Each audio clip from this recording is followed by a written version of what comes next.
ម៉ែស្រហោជានិចដូចជាក្របពេជ្រ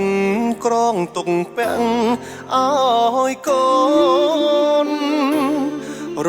កស៊ីតស៊ូនឿយលំបាងខ្លួនប្រឹងរ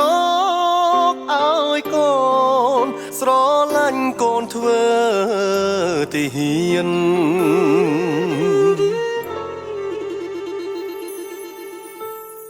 ដៃត្រកងអបតែកំភ្លើងការពារជាតិយើងផ្ចាញ់សត្រូវឆ្លៀនពៀនយប់ខ្លាំងគេងយំនឹកផ្ទះក៏មានពាក្យពេចន៍រយលៀនទុនតែងជាប់ក្នុងចិនដាជីវិតខ្ញុំសូមបូជាជូនជាតិខ្មែរធាតជូនពុកម៉ែក្តីស្នេហ៍ទុំជូនសងសារកើតជាកូនប្រុសមានឈាមសូវ័នមិនខ្លាចមរណារាំងសាភពផែនខេមរាផង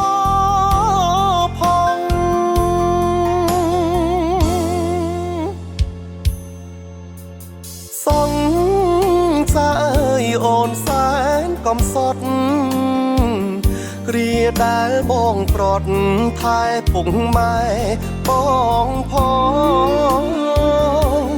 គុំឲ្យគាត់ឈោមាត់ទ្វីចាំបងព្រោះក្នុងបេះដូងបងវិលជួបជុំវិញ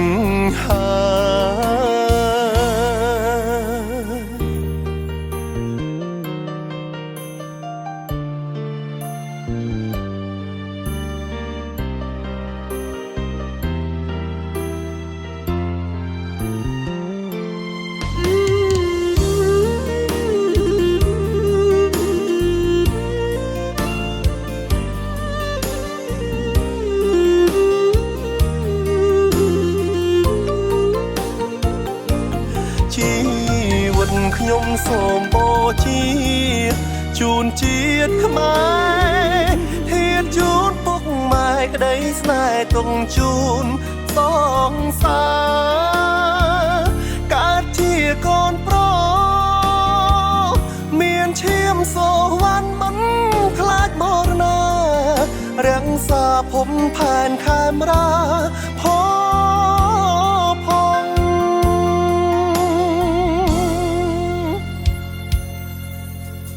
សងសាអើយអូនសែនកំសត់គ្រាដែលបងប្រត់ថែពុកម៉ែបងផងគុំឲ្យគាត់ឈោមាត់ទ្វីចាំបងព្រោះក្នុងបេះដូងបងវិលជួបជុំវិញស្រងឈាមសូវ័នបំរារត់ថាជាតិខេមរាក៏ឈ្មោះខ្ញុំផង